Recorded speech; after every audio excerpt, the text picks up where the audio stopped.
Welcome back, everybody, to this week's episode of Enough. Today, we are joined for our second Enough on Campus episode with our good friend, Marcus Lotti. So thanks for being here, Marcus. We're so happy to have you and just talk to you this week. Yeah, I'm very happy to be here. Thanks for inviting me to be on. Yeah, of course. So I guess to start, you want to kind of introduce yourself a little bit, maybe tell us where you're at in school, what year, what you're studying. Sure. I am a senior at Hillsdale College in Hillsdale, Michigan. And let me see if I can do this right. So this is Michigan, kind of like right in South Central Michigan. Little school, little liberal arts school, pretty much in the middle of nowhere. I had some teachers who graduated from here when I was in high school, and I visited and I kind of fell in love with it. I'm an English major, minoring in math, and I'll be a high school teacher, a high school baseball coach for like the foreseeable future. I might go to grad school, but I know that I want to be involved in education in one way or another. That's awesome, man. And wow, yeah, that's really cool. So I guess kind of the next thing, segueing into, what this series is kind of about. And I guess for those of you who haven't seen our first episode of Enough on Campus, what we're doing is once a month, just bringing a college student on and talking about their college experience and how Orthodoxy has been a part of it or not a part of it, and how it's like impacted them in hopefully a positive way. So I guess with that, what kind of has been your college experience? You're a senior, you've had 4 years there now, so you're pretty used to it. Has there been anything that's kind of been shocking to you as an Orthodox Christian, or like detrimental or positive? Or That's a really good question. The one of the difficult things about it is the closest Orthodox church is an OCA church that's about 35 minutes north of the school. And even though I knew that it was going to be a little bit of a trip every Sunday, I remember vividly waking up the first Sunday of my freshman year and thinking, if I don't go to church today, I'm never going to go.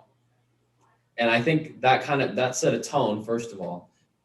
But just having the ability to go to church every Sunday, my first couple of years here, has influenced my senior year in ways that I don't think I necessarily would have known until I got here. And by that, all I mean is now as a senior, I've realized how central going to church has been in the last 3 years, even if I didn't understand how important it was at the time. But like now, as president or being the one organizing those carpools and like meeting prospective parents and prospective students, as well as finding like rides for everyone to and from church on Sunday,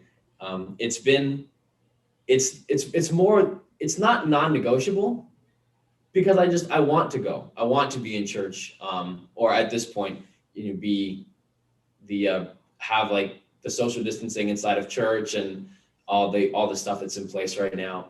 But being able to be connected to a community, I think is far more influential in the last 3+ years than I would have expected. Yeah, I really resonate with that. I think the community aspect of it, which you really get from mostly going to church, is so important in college.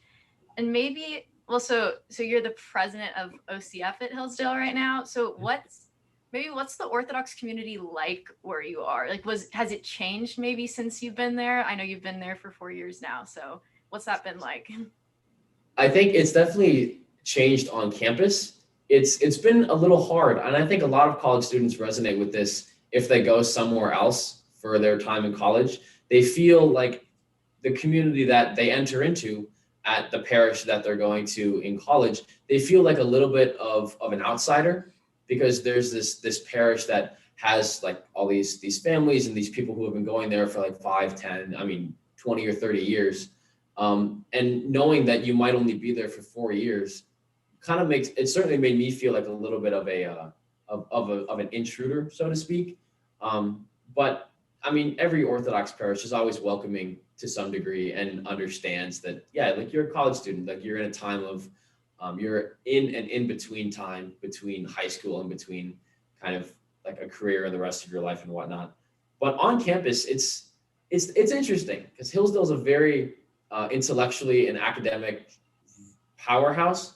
It's a really difficult college to get into now. I don't think I would have gotten in now if I applied now with everything that I had in high school.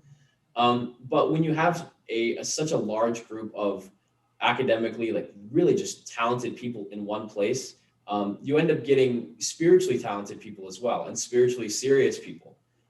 I think most, and by most, I mean like between 70 and 85% of the students here go to church every Sunday, or attached to some kind of community, which is, it's a little extraordinary, even for a small school.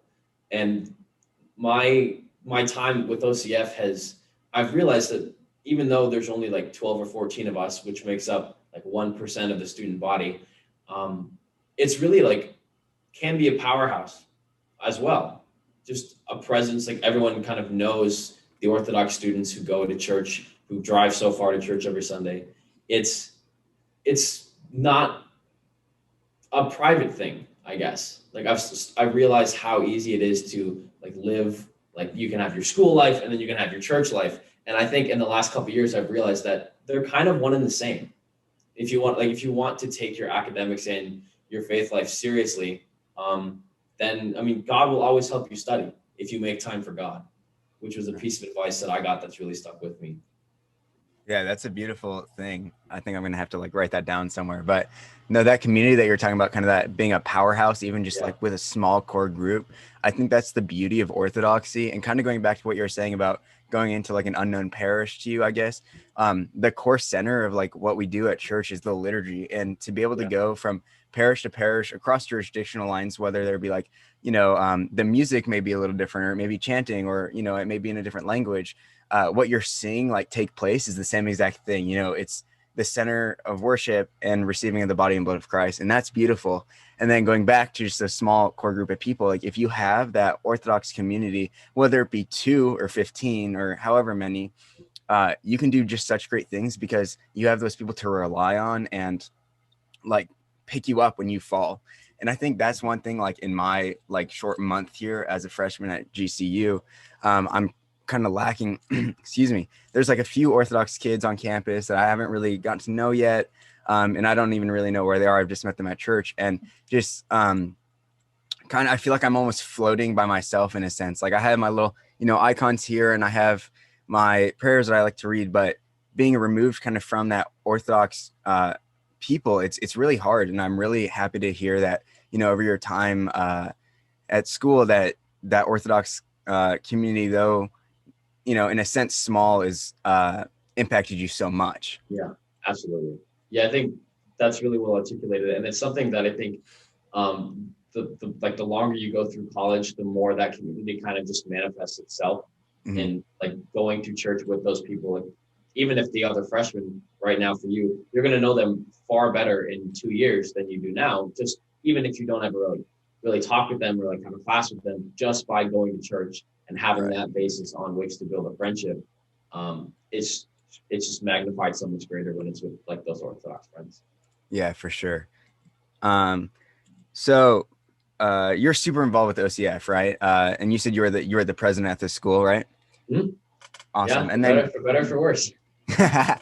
and so you've also started running their podcast, and it's called the Fourth Endophone, correct? Mm-hmm. Yep. So how has that encouraged you to, I guess, not only spread Orthodoxy but grow in the faith yourself? And also, like, can you talk about the podcast and what it is and kind of what it's about? Yeah, I think I might have to backtrack a little bit to all definitely around the question of OCF. The summer of after my sophomore year, I went to my first OCF retreat. My first 2 years, I didn't go to any of the Great Lakes and the Midwest retreats. But when I went to SLI, the Summer Leadership Institute, right before my junior year, I realized how much more involved I wanted to be with OCF.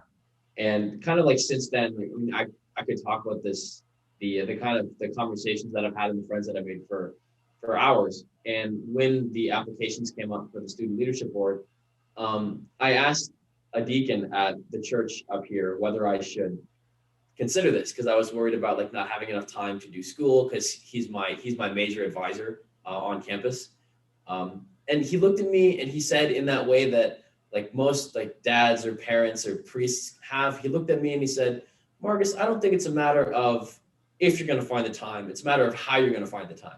And then he just walked away.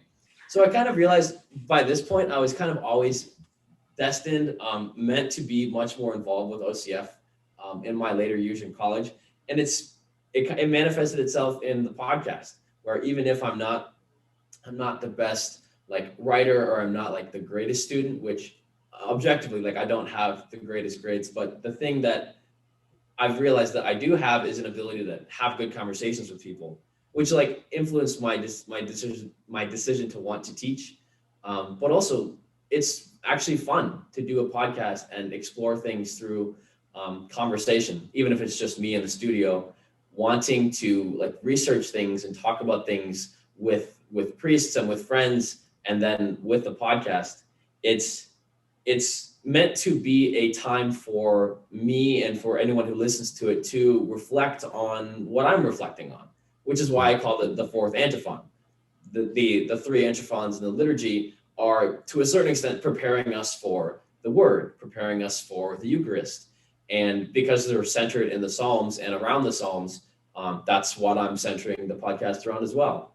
So the entirety of my OCF experience, both at Hillsdale and with the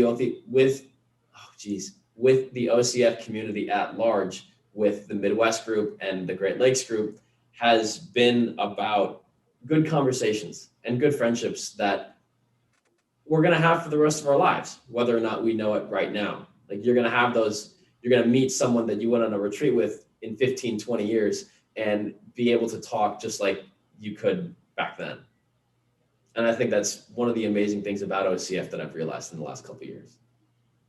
Yeah, I think that there's really a beauty in the community that you can form in college that shows you. I think a lot of us who grew up in the church, like we're used to our local community, and then you leave and it's like, okay, well, who else is out there? And I think even though we're a relatively small group, at least in like the United States, let's say, I think sometimes we're almost too focused on the number of people rather than like the quality of the conversations we're having. Like I think I can totally resonate with like going to a retreat and maybe there's only 10 people there, but because there's only 10 people there, you really get to hear one another and reflect together. And so like no matter who's listening to like our podcast or your podcast, knowing that there's some people who want to reflect on these same things is really encouraging, I think, in our faith journeys, especially as college students where we're all trying to figure out where we're going from here. Yeah. Just having that community, like you were saying. I know I've moved a few times, and so I was from Minnesota, and I know Marcus from there growing up at church camp and stuff like that. And I moved to the West Coast, and really what got me through those like initial years were my friends from Minnesota and from camp, because we were able to connect on a spiritual level. And that's, the most important thing you can do is to connect with your brothers and sisters in Christ, because ultimately that's the point of life, is to, find everlasting life in him. So building those friendships, whether it be through OCF retreats or from going to a different church at college or stuff like that, that's just the beauty of it. Because like you were saying, in 15 to 20 years, you may live on the opposite side of the country or the globe or wherever, but you'll still be able to send someone a text or call them and just kind of recall those memories and talk about, the church and the importance of it. Yeah. And that's one of the things that I think college students now are underestimating, is how easy it is to have community in a time of isolation, which was a part of my podcast this week, released yesterday on HPF Radio, so go check it out. But the joy in a time of separation, like what we're doing right now, is something that you definitely couldn't do, more than like 10, 15 years ago. Like Orthodox college students now have an unparalleled ability to be able to connect with each other across, like, even though it's hard and like obviously not the same, because we're not like, in person, and we're not in like physical relationship with each other, because having people in the room is different than having them on a screen. You can still have these conversations and want to find your rest and find your joy in Christ, as you were talking about. Right. Yeah. We're living in one of the greatest times to be Orthodox, just like what you were saying. Although this time of the world can come with like a lot of distractions, which we've talked about on this podcast before. So if you want to hear what we have to say about distractions, you can go look at that video. But, if we forget about those and really focus on what we can do to glorify God through all of this technology and all of this stuff, it's really beautiful. And just to segue into kind of the next section of this, throughout your college experience, you've had some beautiful experiences with the church and OCF and like, you know, the things we're talking about.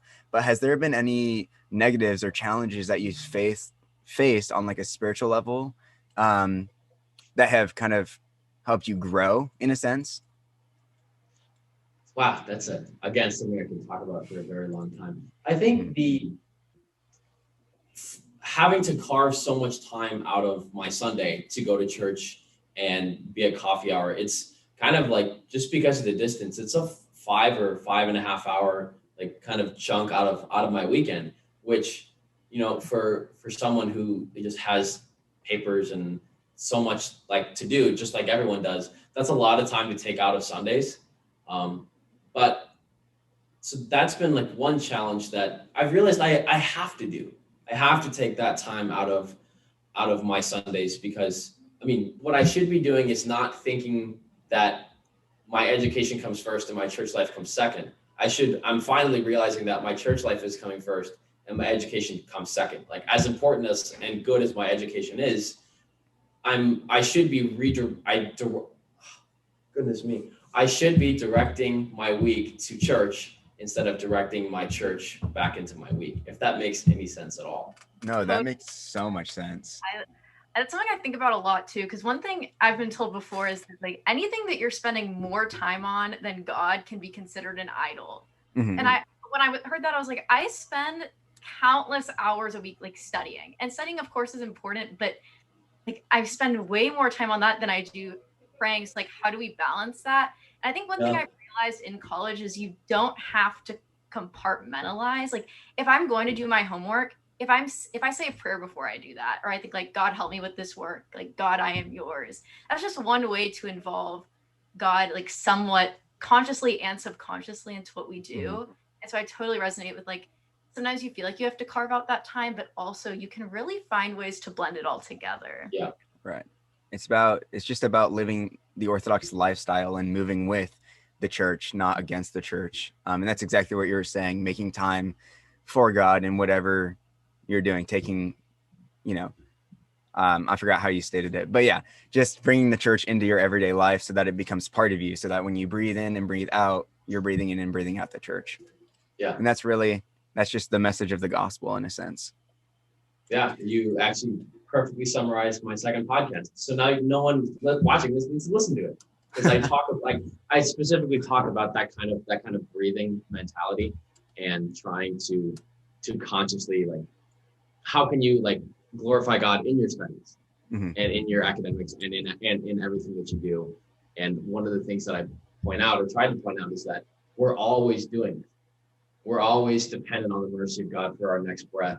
So realizing that is a mercy as well.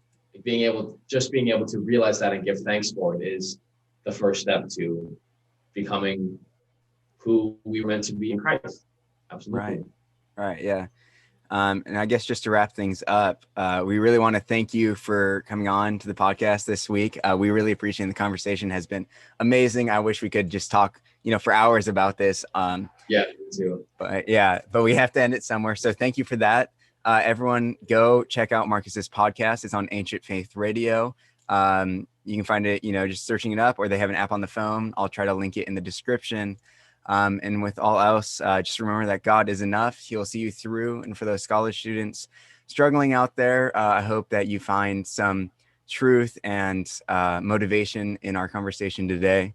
And just remember, God is enough. And, we'll see you all next week. Thanks for watching.